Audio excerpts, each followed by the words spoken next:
Everybody has different goals, different versions of what they deem as success. I mean, there's just a lot to think through in that regard. And I think sometimes we, on a larger level as society, really just look at the overall numbers, the external versions of what success is, instead of thinking more that everybody is on their own individual journey. What might be successful for me and in my brain of what success is could be totally different from whomever is listening to this right now. Lord knows this is a message that is so tired at this point, but it's very easy now to compare ourselves to everyone else because we have such easy access to compare ourselves to everyone else at this point. And it is just so critical that while it's fine to consume that content, that you're also keeping in mind that you are on your own journey and you need to measure yourself against you from last year or you from last month, not what XYZ person over here is doing, because you don't know their full story.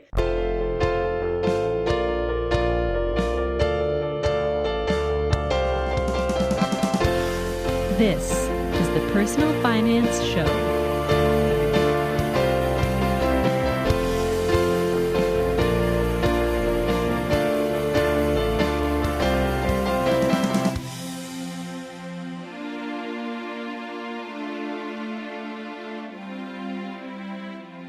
Hi, I'm Beau Humphreys, and this is the Personal Finance Show. Erin Lowry wants you to know that words have power, especially when it comes to your money. Saving and investing are not the same thing. For example, if someone is saving for retirement, they might not even be aware that they're actually investing their money. Very few people put their retirement money in a savings account. It's much more likely that you have your retirement money invested in an index fund or some kind of portfolio of stocks and bonds that are subject to risk and growth. But if we keep using the word save when we talk about retirement, we miss the opportunity to learn about our investments. If we said invest for retirement, you might be triggered to ask, what's my money invested in? You might be thinking, Beau, everyone knows the difference between saving and investing, and people know where their retirement money is invested.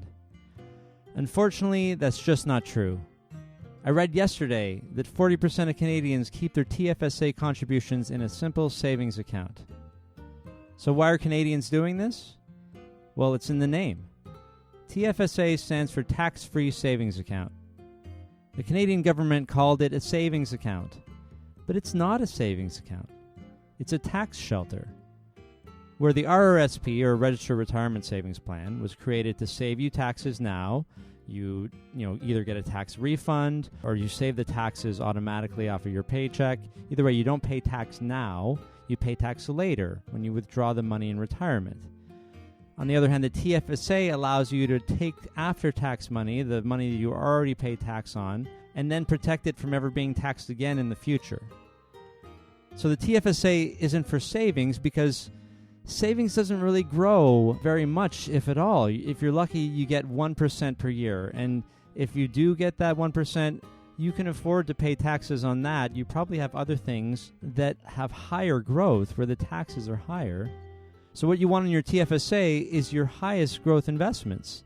If you have $10,000 in Canadian bank stocks, for example, and you say they're part of your TFSA, you have the contribution room, and then they grow by 10% this year, you don't pay any tax on that 10%. Not this year or any year after that. Every year they might grow by 10%, 5%, 20%. You don't have to pay tax on that. The $10,000 could grow to $100,000 and you don't pay any tax because it was designated as under your TFSA. So should this program created to shelter your investment growth from future taxes be called a tax-free savings account? Absolutely not. It's a terrible name, and it's confusing Canadians. So words have power. Like the words broke and poor are not the same thing. This is something that Erin and I discuss in the episode, as she has now written 2 books. The first one is called Broke Millennial, and the most recent one is Broke Millennial Takes on Investing. And there's a 3rd book in the series coming soon, which we also discuss in the episode. But people might say, you come from money, you can't be broke. Well, we can all be broke at different stages of our life, especially if we're trying to live independently of our family, which everyone should be able to do and have the opportunity to. So there will be times in your life, no matter how much money you might have in the family where you personally feel broke because you're trying to be autonomous.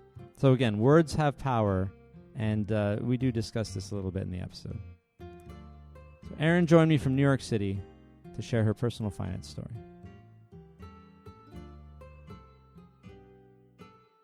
Well, my first money memory, if you want to open it up how I traditionally would, in the summer of 1996, a glazed Krispy Kreme donut changed my life. That's my kitschy, sort of facetious way to open it all up. But truthfully, my first money-related memory, other than candy tax at Halloween, which I didn't quite understand was a money situation until later on in life when I actually was having to start paying taxes, which That's we can parents? track all the way back to that. Yes, my parents loved to levy the candy tax at Halloween. So smart. Okay, well, we'll skip that one. Yeah, we can put a pin in that, and we can come back to it. But it wasn't actual currency; it was candy.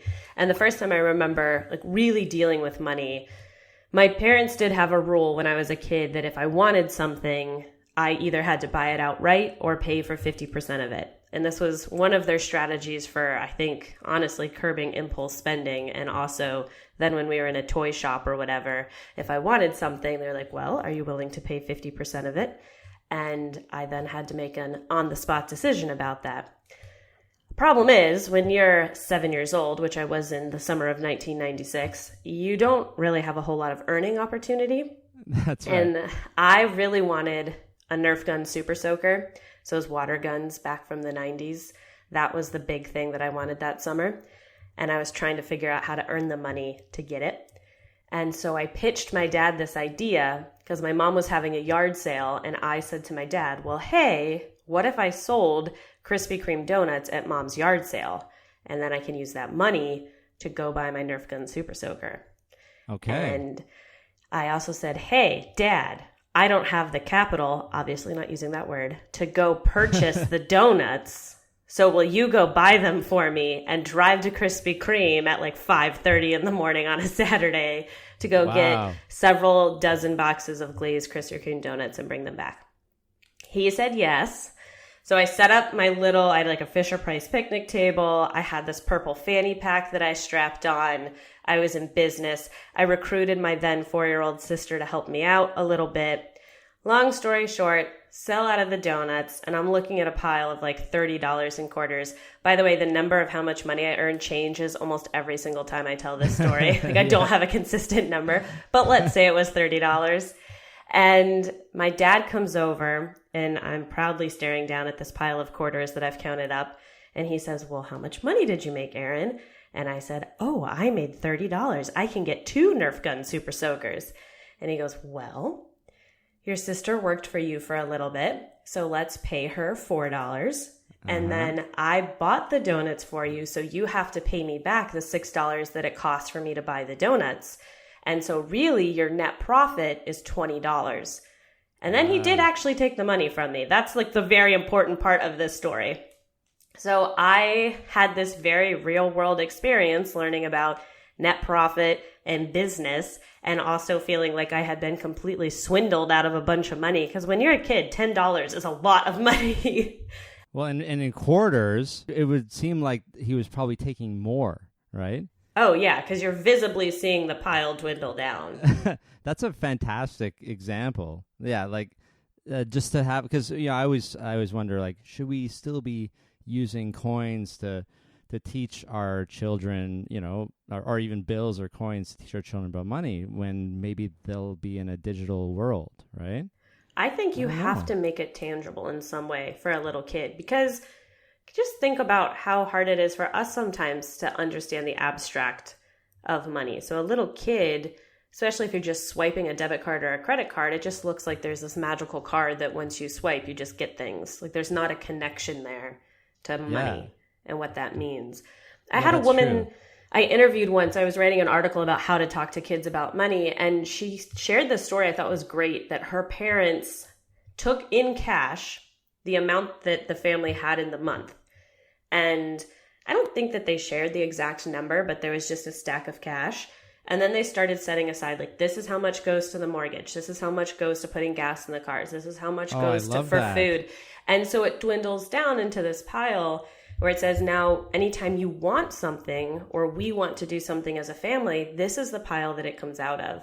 And that wasn't to do any sort of scarcity mentality. It was supposed to kind of illustrate, listen, I understand that you want things, but the whole family will want things individually. And this is the pot that we have that's left for that. So sometimes when we tell you no, it's because we're thinking about something else that either we as a family want to do or something that somebody else in the family wants or needs. And I thought that was a great way to illustrate to a kid that there isn't this boundless amount of money that exists, that we have to budget. And this is where our money goes. That is so great. And I think I'm going to do that.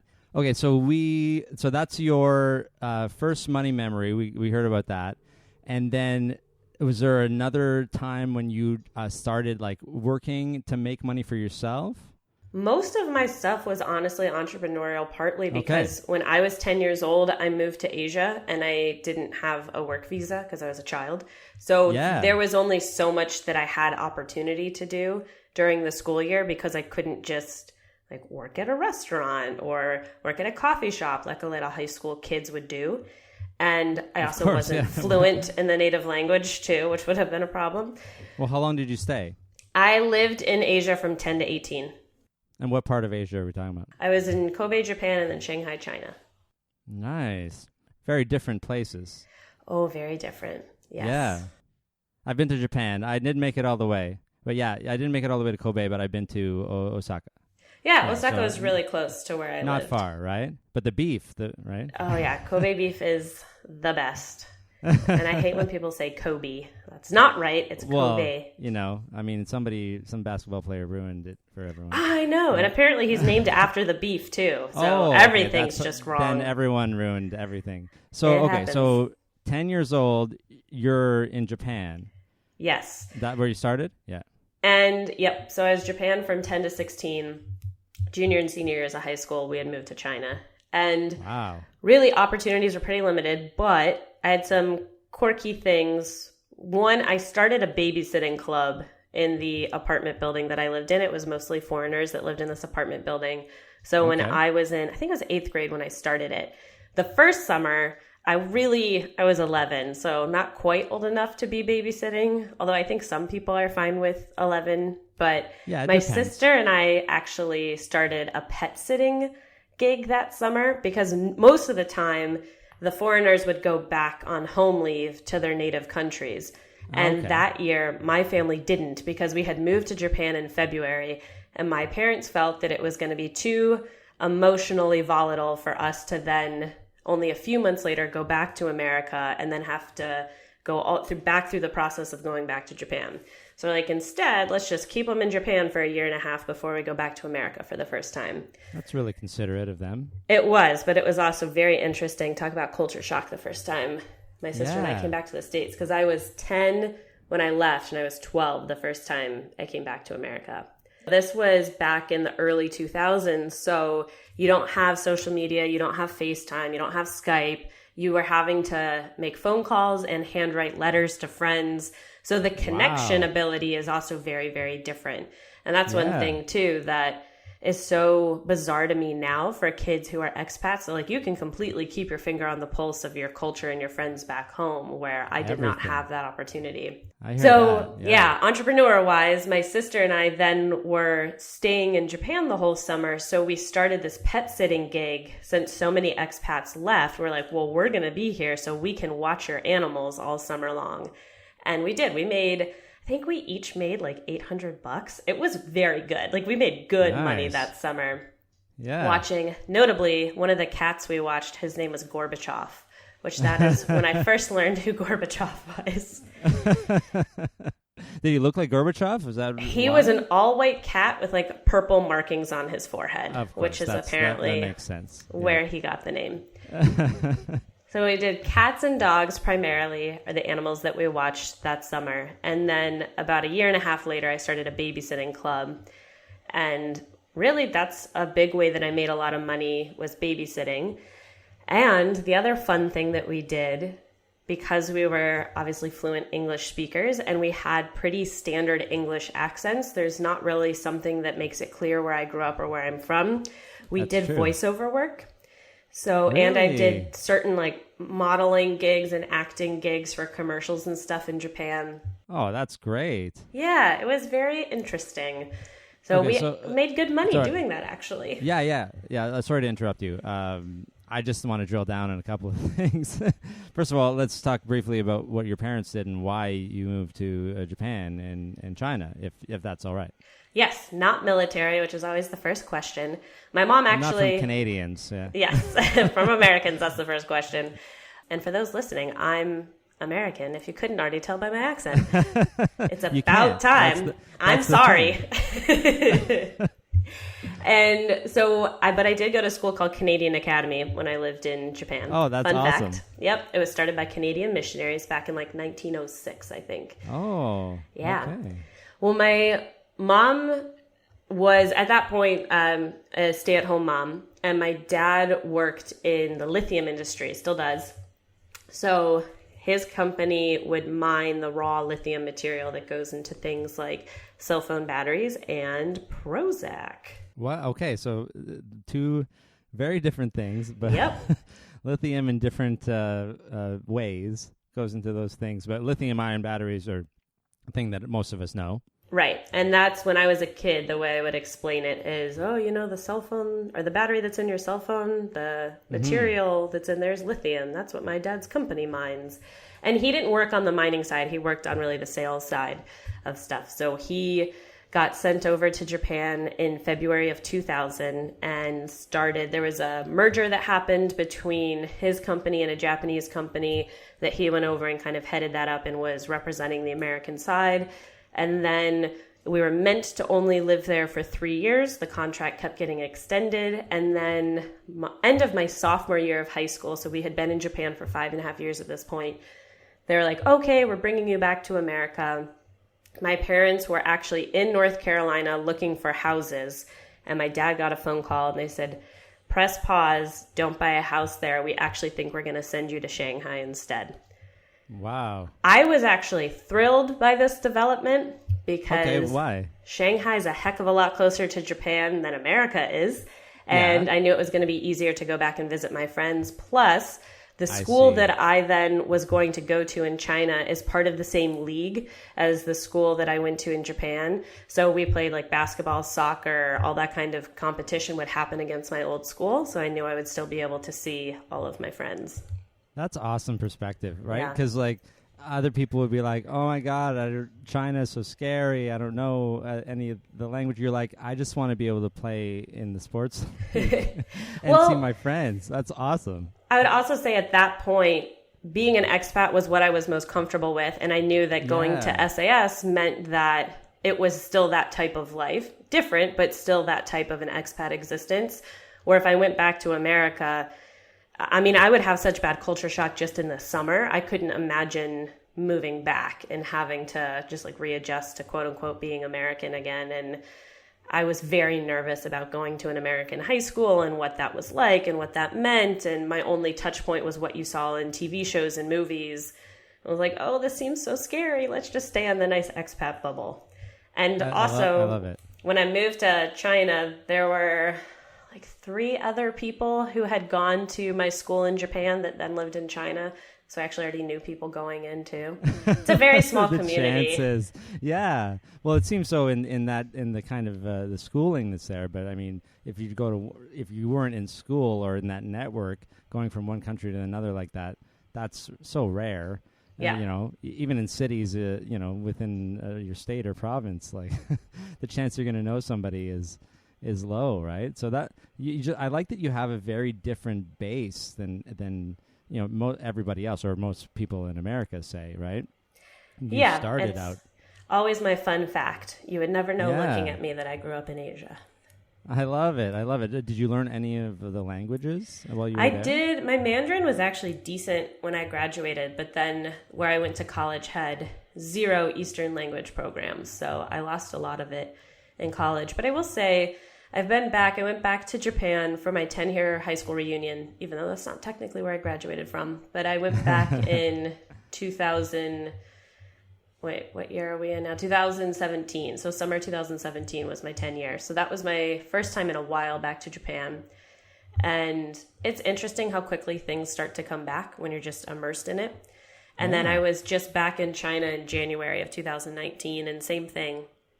Although I have my brain will cross sometimes where like half the sentence will come out in Japanese and half will come out in Mandarin. Because I don't know, whatever's happening in my brain, I'll sometimes confuse them.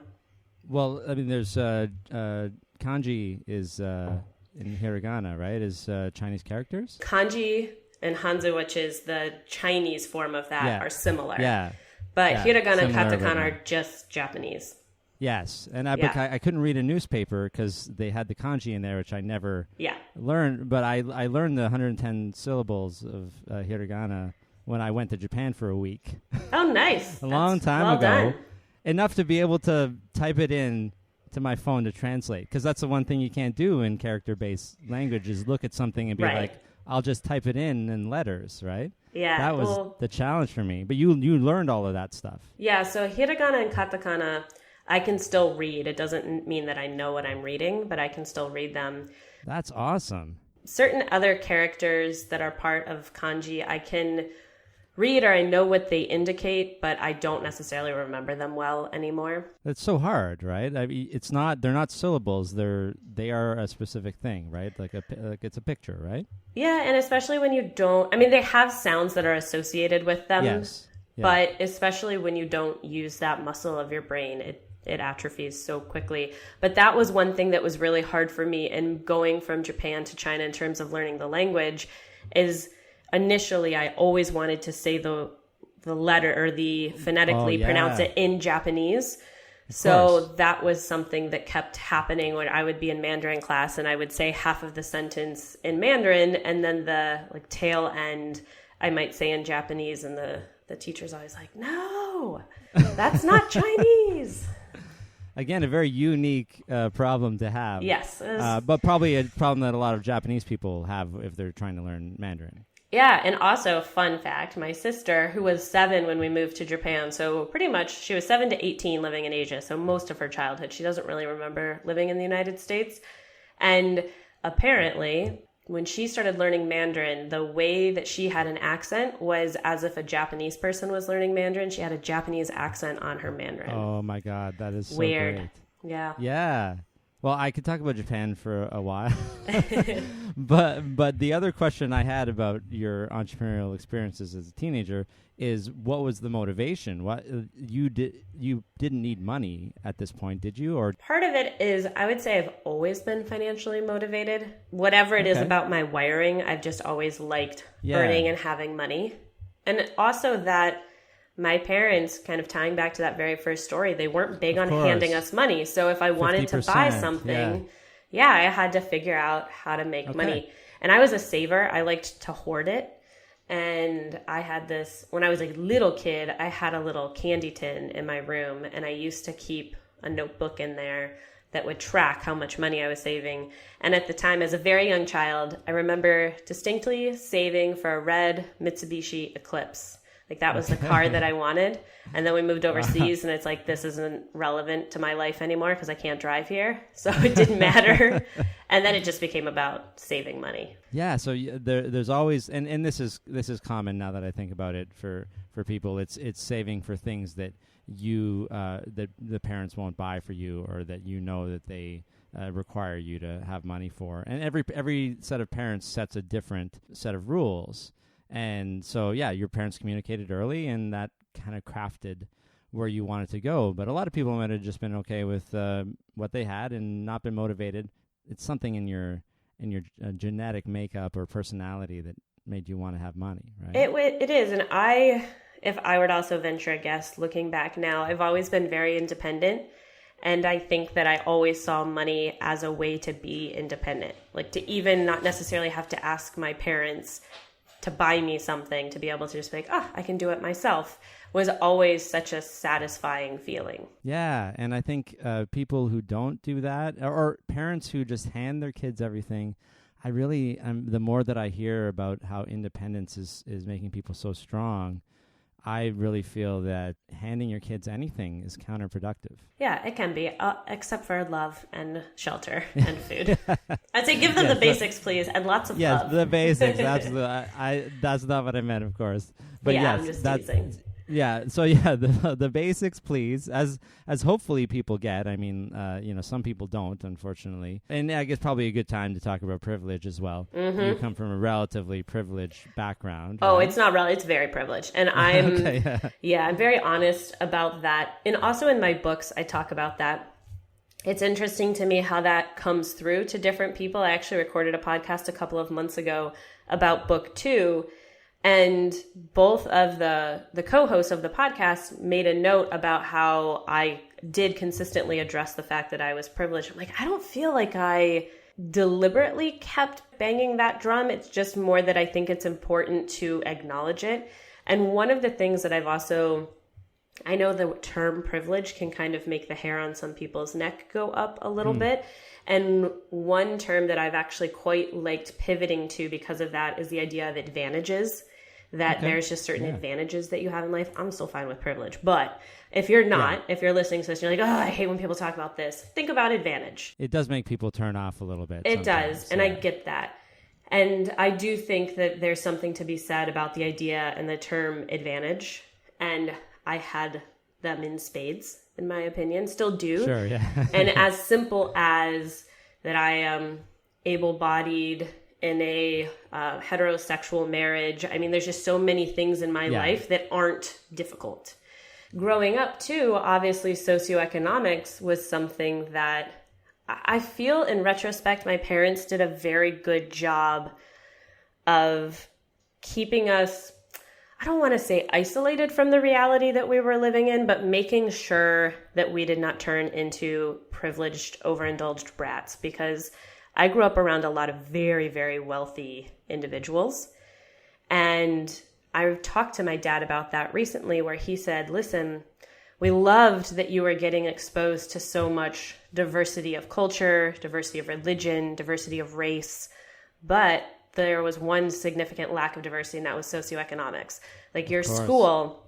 Japan and China. I mean, both of my high schools cost between like 25 and 30,000 USD a year. Like it was like paying for college. That is insane. It is. And a lot of expat kids, the company is paying for that. That's part of the expat package. So my parents, I mean, I was definitely going to be shipped off to some public school. My parents were not going to be paying that kind of money out of their own pockets, for sure.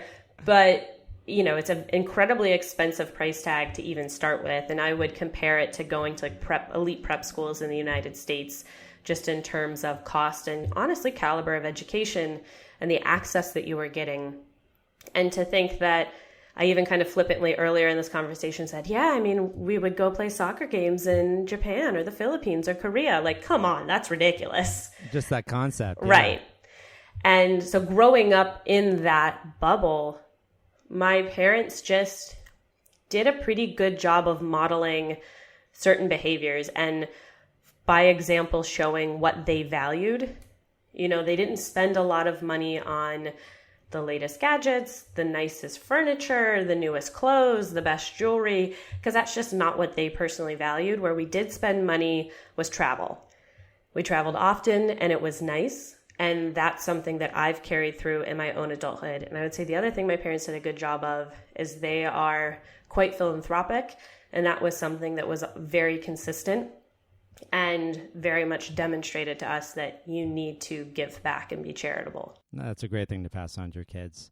And probably a good time to mention, which ties into your books, of course, being broke is not the same as being poor. Yeah. And also that you can just because your parents have money doesn't mean that you're going to get any of that money. That's one thing that very early on with the brand, I felt it was important with Broke Millennial to really talk about the fact that broke and poor are two different things.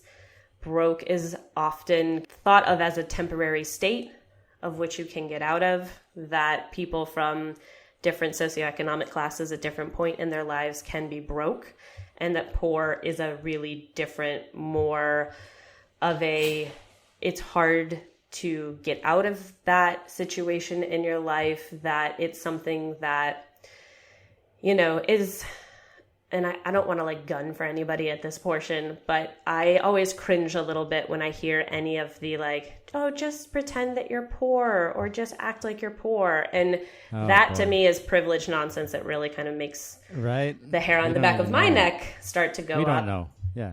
Yeah. And I think what also, for me personally, with Broke Millennial, I was early in my 20s when I came up with it, and I had just wrapped up my first year living in New York, earning $23,000, and felt pretty broke. That is just the phase of life I was in. And I will say, and I acknowledge a lot in the books, in my writing, on my blog, anywhere really that you interact with me, that I did have the distinct advantage of a parental safety net if I needed it. I never called upon it, but I also knew in the back of my mind that if something went sideways, my parents could financially help me out. And that's huge. And the amount of risk that you can take in your life when you know that that's a reality is significant. And it's not to be overlooked when I talk about how my whole career trajectory came to be. A lot of it is tied to the fact that I had that kind of backup. Yeah. And as you said before, you check a lot of the privilege boxes or advantages, as some may say, and I do as well. And the most evident one for me is the privilege of when I was going through a gambling addiction, to be able to have my parents help me with the big financial consequences at the beginning of it. And if I was in any way poor, I would have just been destitute. Mm-hmm. Just the contrast between, I was so privileged to have the opportunity to make mistakes. And I think that's a big one, right? A lot of people, they can't make mistakes because it's going to crush them. And that's a really good way to put it, the privilege to be able to make mistakes. Mm-hmm. And I think the other part of it too, there's so many different ways to think about the idea of advantages. There are people whose parents have a lot of money, but maybe their relationship with their parent is so toxic that they couldn't turn to family dynamic. Or if they did, it would really mean a relinquishing of oneself, and that you would just kind of have to then acquiesce to everything your parents want. There's so many different ways to think about this.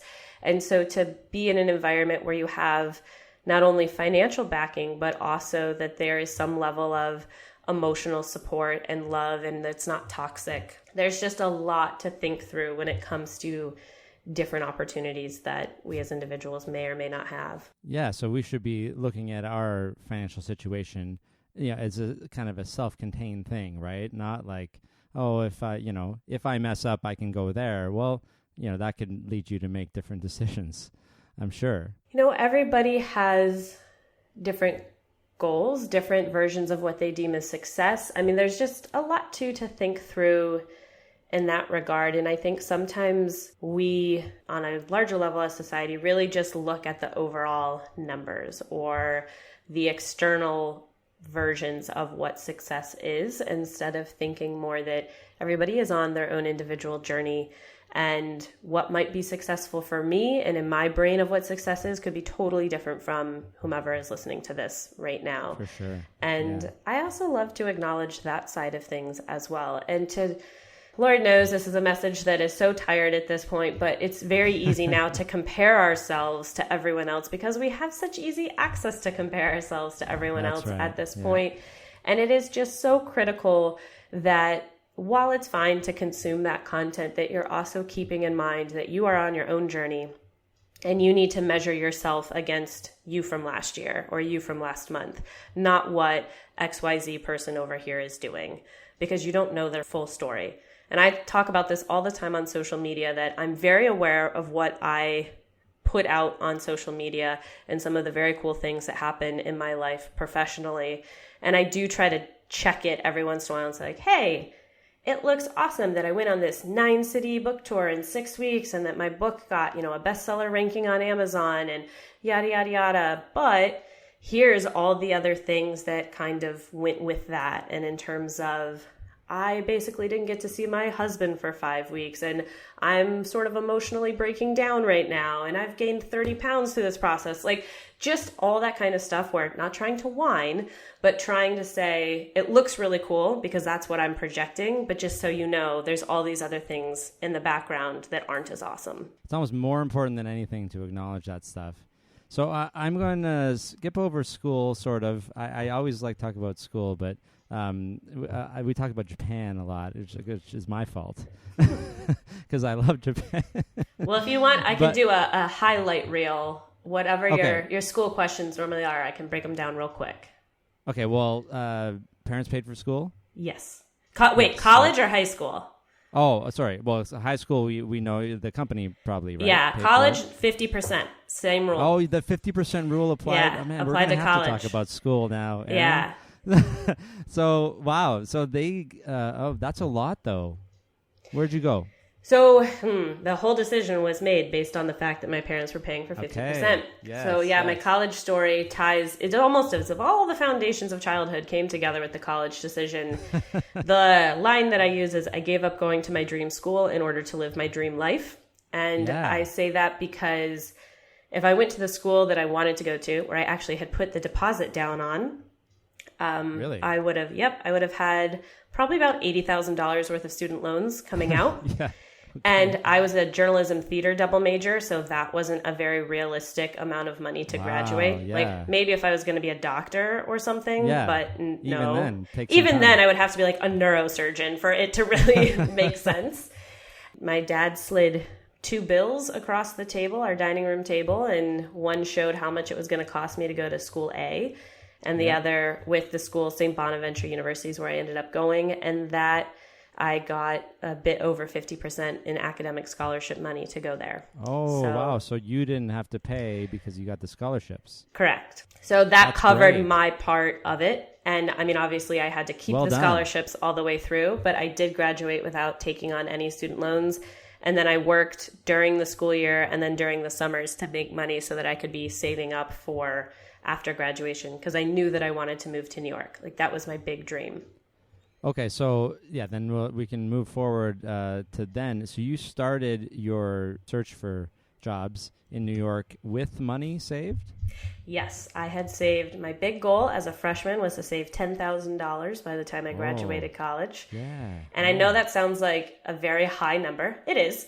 Even now, I'm like, 10 grand's a lot of money. And at that time, yeah. Yeah, and the reason people always ask where that number came from, I honestly don't know. I think that just in my head, that sounded like enough money to move to New York on my own, have, autonomy and control over my life, and I wouldn't have to ask my parents for money, and I could put a down payment, not like to buy an apartment, to rent, like a first and last month's, a security deposit, I should say. Yeah. I could have security deposit money. At that time, too, I also wasn't sure if I wanted to maybe try to go to some sort of conservatory for acting. So that would kind of open that up as a possibility with that amount of money. So I had, in my freshman year, set that goal and then broke it down to, I need to have $2,500 a year set aside. And that felt very manageable. And then in my freshman year, didn't really happen all that much. I wasn't really working during the school year because I didn't have a car, so I couldn't really get anywhere. And because of my family's financial situation, I wasn't able to do any work-study type programs. Oh, you didn't qualify. Correct. Yeah. And then at the end of my freshman year, I applied to be a resident assistant because that wasn't part of the work-study. And I got that job, and you had 2 options when it came to getting paid. It paid $6,000 a year, and you could either apply that to tuition or you could just have that as cash in your bank account. But my tuition was already covered between my scholarships and my parents, so I took it as cash in my bank. Good so that's how I was able to both have money to do fun things in college and save money for when I graduated. And then I also would work during the summers. You get a job then when you move that pays $23,000 a year? Well, it wasn't 1 job. It was 3. Oh, so, no. Yeah, I was hustling. When I moved to New York, my first gig was working as a page for The Late Show with David Letterman. And that was super fun. Really didn't pay great because the opportunity, yeah. Yeah, the opportunity was wonderful. And in terms of just exposure, and also I think of it kind of like a gap year that I got paid a little bit of money to do, because Sure. it wasn't really a career developer, but it was a really fun job. I have to ask you how you got that job. Well, that job came through networking, like many of my jobs. Nice. Okay. Yeah, so Who did you know? my senior year of college, I was at one of the career day things that some colleges will do, and alumni will come back and sit on panels. And a guy, his name was Mike Murray. He was a year older than I was, so he was in his first year out of college, and he was a page for The Late Show with David Letterman. I'm not sure how he got it. And I saw him sit and talk on this panel, and I knew him a little bit because he also had been a resident assistant in college, so I just kind of knew him from that bubble. We weren't in the same team of RAs, but I had met him. And then later, by happenstance, we were at the same house party, and I went up to him and I was like, hey, I would love to hear more about this Letterman gig. And that is how I got my foot in the door, because I followed up with him when I graduated. And I'm like, how do I get my resume on your boss's desk? And he was like, here's her email. I will endorse you. And then the best part was when I was wrapping up, it's a 1-year program when you work at Letterman. Well, when you did, it's not in the air anymore. And when I was on my way out the door, I kind of passed it on to somebody else who was graduating from Bonaventure a year behind me. Oh, nice. So then, pay it forward. Yeah, it was really cool. So that was one of my gigs. I was a barista at a very well-known coffee chain, and I would babysit. So those were the 3 gigs that I would work in order to make ends meet.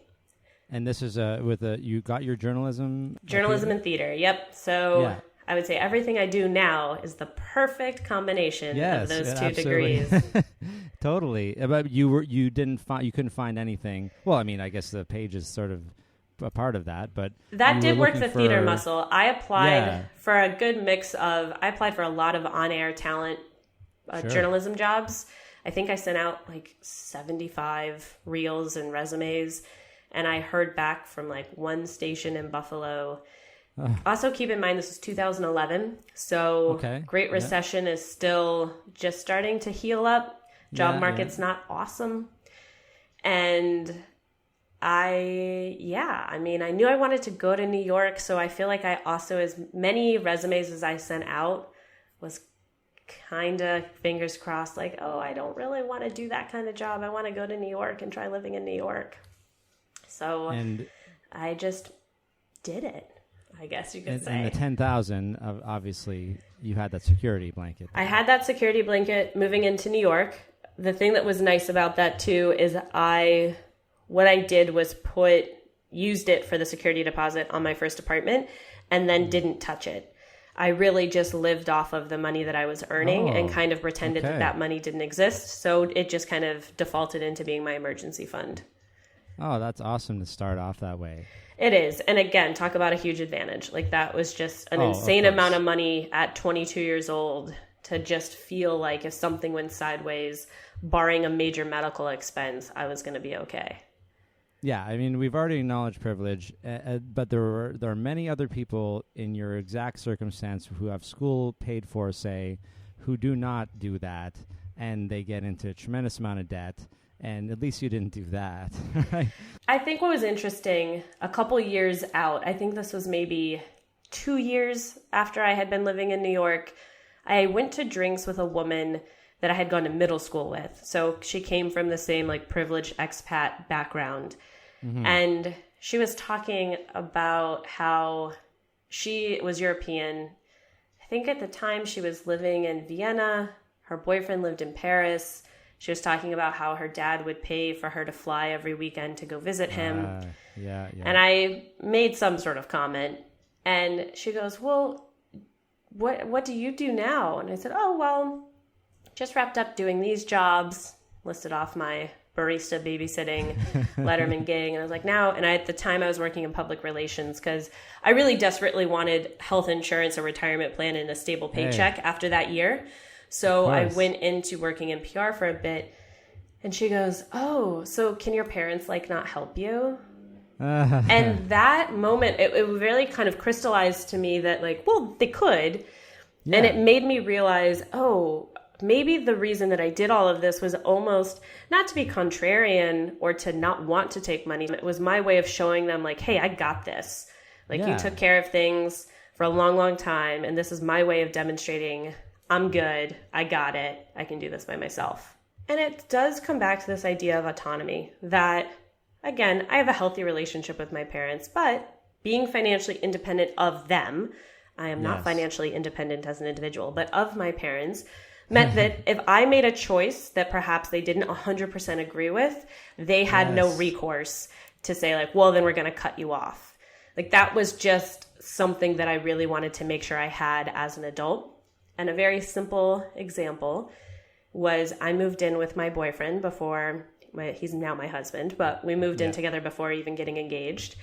And that ruffled some feathers. Sure. But it was nice to be able to be like, hey, I've been paying my own bills for 6 years. Right. So, I'm letting you know this is happening. There's no control factor over whether or not this happens. Yeah, that's everything. And something could happen too where you stop having access to money or somebody doing things for you, and then you're like this useless person. You don't know how to do anything, do dishes.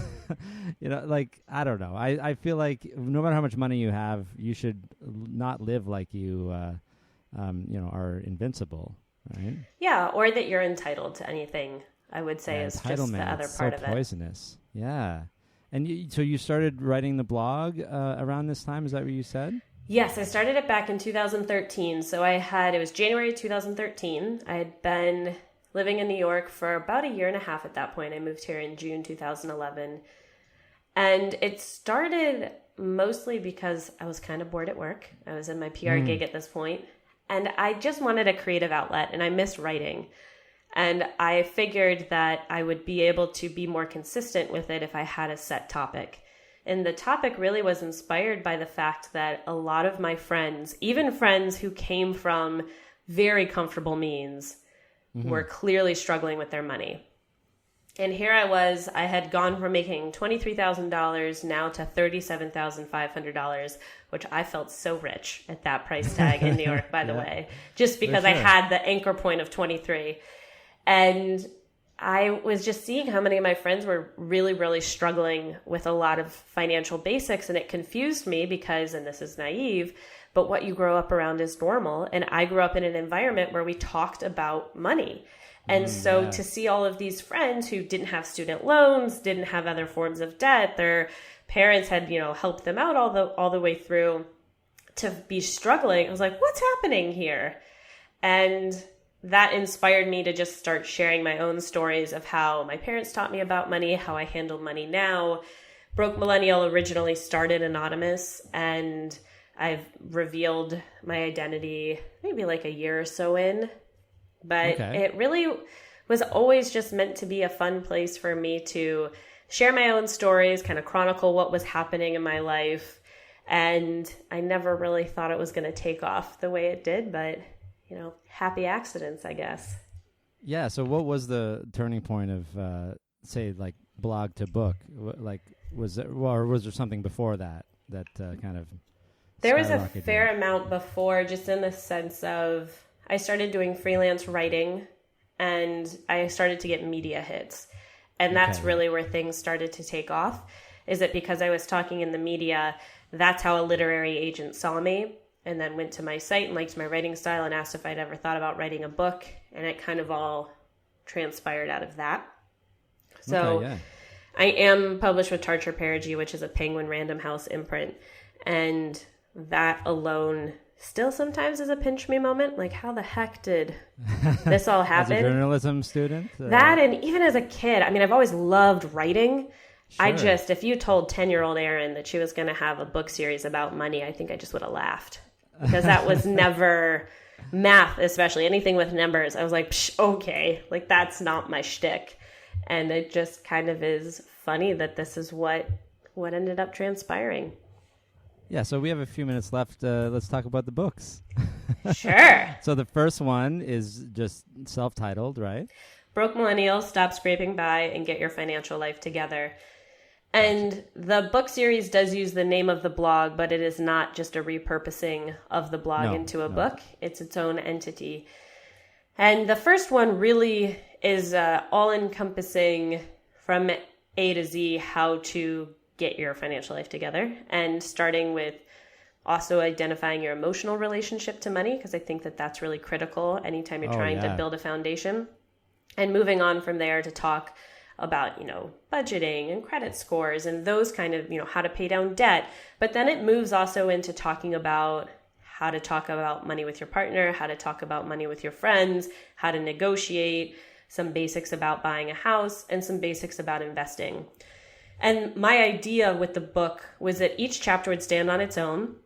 So you never had to read it cover to cover, and you could just pick what was currently relevant to your life and then come back to it later.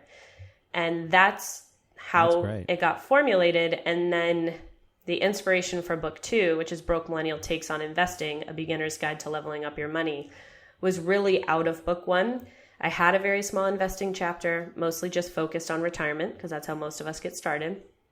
And at the end of that, I listed off hey, if you want to learn more about investing, here are some books. And a few people then afterwards started to email and DM and say, hey, I tried to check out those books you recommended, but I'm going to be honest, don't really understand what they're saying. They're a bit too complicated. Do you have anything else? And I realized there's not really a great definitive true beginner's guide for investing. A lot of the investing books kind of assume you have at least a base level understanding of either the language or what investing is. A lot of the books that are popular even today were written several decades ago. Things have changed, not just only how you can invest. So robo-advisors, micro-advisors, do-it-yourself access has changed the game a lot, but also the pain points that exist now for millennials, like should I be investing when I have student loans? Those questions weren't being answered. So I have a whole chapter in my book answering that question alone. And that really was the idea for this book, was to just sort of refresh what's already out there and to back you all the way up to the beginning, where the first things that this book focuses on are you even ready to be investing in the first place? And I walk you through that before you continue. I like your reframing of saving versus investing. Thank you. In terms of the retirement account. Yep. I've heard you say it a couple of times at events and podcasts, and it makes so much sense. I never thought that people, like, because we have RRSPs here, right? 401k. I never thought that people would be just like, yeah, I'm putting money in my 401k. That's like I'm saving. They don't realize that they're actually investing in products, and you're bringing this kind of into the front of everybody's mind. Yes, and for those of you who are unaware, I've started to shift the language where we as a culture tend to say save for retirement, and that's a misnomer. You're investing for retirement. And my big campaign on this is that words have power. And so by saying investing for retirement, you're starting to realize that you are an investor, no matter really where you are in your life, assuming that you're putting money into these retirement vehicles. But more importantly, and forgive my lack of in-depth knowledge of the Canadian retirement system. No worries. But in the United States, it's possible that you can be putting money into an IRA or a 401k, which are our primary retirement vehicles, and it could just be sitting in cash. It could be just in a money market account. Yeah, same in Canada. And you might not realize that. So you could get all the way to retirement and you never actually invested the money. So while there might be $250,000, which is a nice chunk of change, that's not enough to retire on. And had it been invested, it could be $1 million plus. So it's making sure that we're starting to shift the language so that people not only understand that they're investors, but that the money that they're putting into these accounts needs to be actually invested, not just sitting in cash. Yeah, did you have the specific story about somebody who had no idea? I had heard it when I was doing interviews for the book. A couple different people had a version of that story. And it's horrible. Yeah, all people that work at big name brokerages where someone calls in to check their account balance at like 65, 68 years old, and they pull it up and they're like, oh, yikes. Because at that point, too, there's no recourse. If you're 40 and realizing that happened, you got time. But if you're 68 and you wanted to retire next year, now we've got a big problem. It's just sitting probably in a bank account or something that's maybe not even keeping up with inflation. Right. It could be devalued over the years. you're losing so much money. I never realized how important it would be, because everyone's like, oh, if you have a pension or a 401k or RSP, if you just put money in, you're going to be probably okay. But no, not if you don't even think about what it's going into. Right. So there's that just extra little step that happens that I feel is never really a part of the conversation. It's just like, oh, just put money into your 401k or your RSP. You're fine. It's like, well, no, you have to pick investments. And if we keep saying save, that's like putting cash in a savings account. People are going to still think that they're doing the right thing because the language and everything indicates that they are. Well, and we have an added complication that one of our retirement vehicles is called a savings account. Right. Which is tax-free savings account. Oh, my God. Like, thanks, government. Right. Way to confuse everybody even further. So maybe they'll rename it at some point. But until then, we have to keep having this conversation and talking about it so people don't just say, I want to buy a this or I want to buy a that, and not knowing what it's going into. So... Yeah. Well, I think I've kept you long enough, but yeah, I want to say I really like the idea that your first book is like, a handbook that you can keep with you and look when you're in the different stages or you have the questions and look back. Then the second book, expanding on the first book, is like a breakout of one of the sections, and you're going to do it again, right? Yep. The third book, also kind of breaking out sections from the first book. The third book is all about relationships and money. But not just romance, because anytime I say relationship, people assume that that's what I mean. I'm splitting it up into 4 sections, and the premise of the book is really how to talk about money. So how to navigate these all-important conversations that you have to be having with people in your life, but many of us either ignore or we feel too awkward or we don't advocate for ourselves. So the sections are how to talk about it with people at work, so your boss or your coworkers, how to talk to your friends, how to talk to your family, and then how to talk to your romantic partner. Okay. And same sort of premise where maybe 2 of those currently aren't relevant, but 2 of them are, and maybe things will shift as you go throughout your life. So it's just good to always have access to that. At least one of them or 2 should be relevant. Right. It's unlikely you don't have any family or friends. Right. You probably are dealing with at least 2 of them at any given time. This is great. I really like telling origin stories, right? I'm sure you do a lot of media just talking about the books, right? Yes. And I of course, I want people to know about the books, but I want them to know about you. And so, thanks for sharing all your early stories, and I had a lot of fun. I did too. And I will say, the last note, candy tax, because I alluded to it in the beginning. So if you're a parent on Halloween or any other holiday in which your kid gets copious amounts of treats, tax them by taking a percentage of it. And what my parents used to say was, hey, we walked you around so that you were able to go get this, so you owe us a tax on it. However, awesome. It creates opportunities for your kids to wise up in clever ways, because what I started to do after I realized it was going to happen, obviously on Halloween there's like premium pieces of candy that you get, and then candies that you're like, So I started to tuck premium pieces of candy into my costume, so that when I dumped my bag out for candy tax, it was just the crappy candy that I didn't care if it got taken. Oh, that's sly. It's like offshore accounts almost. In retrospect, I was like, listen, I always pay what I owe to the IRS. But as a kid with candy, I was like, what? let's not connect it too much to real life. Right. Yes. I am very scared of the IRS. Yeah, they definitely have their almighty power terrifies me. So I always pay them what is owed. Yes, it's probably good advice for everybody, no matter what country you live in. It's true. Thanks again for joining me, and I'll see you at FinCon. I'm looking forward to a couple of weeks. You have a presentation, right, of some kind? Yes, I'm doing 2 talks. Both are currently on Friday. One is how to basic investing terms and kind of making them relatable, I guess. Yes. And then the other one is actually talking about the book process and how to get a book published, and it's a panel discussion with people who have done it different ways. So someone's self-published, one with kind of the, me with the really big publisher and the agent life, and then, just different strategies around marketing and how we make it happen.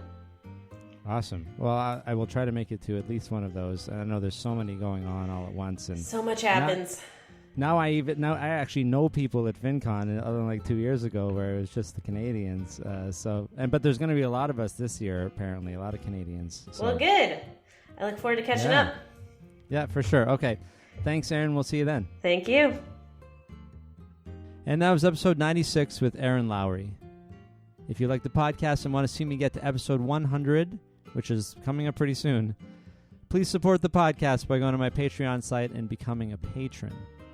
It costs a few bucks a week or more, but if enough people start doing that, then it actually makes a difference to me, even though it's only a few bucks to you. So head over to patreon.com/BeauHumphreys if you're interested. That's it for this episode. I'll be back next week with founder and CEO of Money After Graduation, Bridget Casey.